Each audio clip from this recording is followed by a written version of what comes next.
Hi, welcome back for chapter 8 of The Littles. As you may recall, last time we read chapter 7, Tom Little had come up with a brilliant plan on how to alert the Newcombs, Mr. and Mrs. Newcomb, of the mice issue that was going on in their house. As you recall, the Newcombs were very sloppy, very messy. They left their trash out, they left food out, so of course that invited mice into the house. And the Littles are very concerned about that because mice are not really friendly to the Little family. Chapter 8.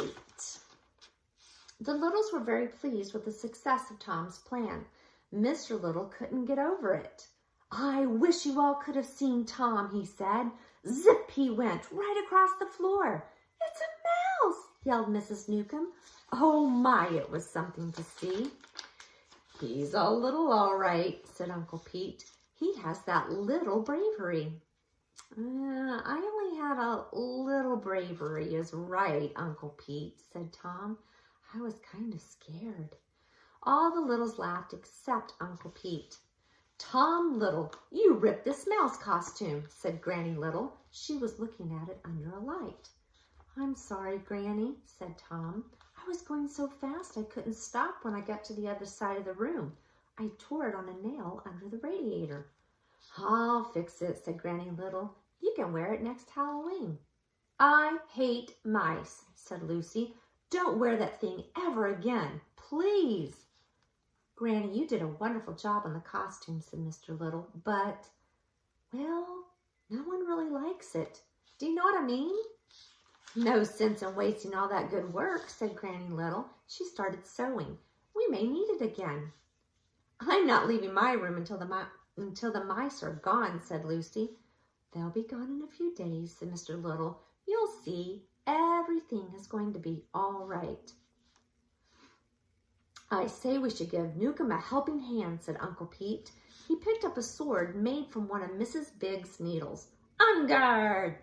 Uncle Pete limped forward, waving the sword and stabbing the air. "Take that and that."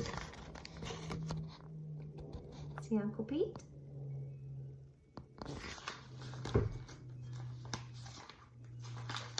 "Oh, goodness, Uncle Pete, do put that thing down," said Mrs. Little. "I hate to see those weapons around." She turned to her husband. "When can we put them back in the chest?" "As soon as the mice are gone," said Mr. Little. "I figure a few days at the most. In the meantime, I want all of you to watch out for the mouse traps. We don't want any accidents now that our troubles are almost over." "Why don't we stay in our rooms for the next few days?" said Mrs. Little. "Then we'll be safe from the traps and the mice."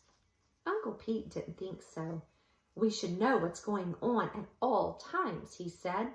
"Bad business sticking your head in the sand like an ostrich." "Let's look around once a day then," said Mr. Little. "That should be enough." "I'm going down to the kitchen first thing tomorrow morning," said Uncle Pete. "I want to see those mouse traps with my very own eyes." "May I go with Uncle Pete this time?" said Tom. "Lucy doesn't want to go, do you, Lucy?" "I'm not leaving my room until the mice are gone," said Lucy Little for the second time. See, there's Lucy looking at the costume. She doesn't like it because she does not like mice.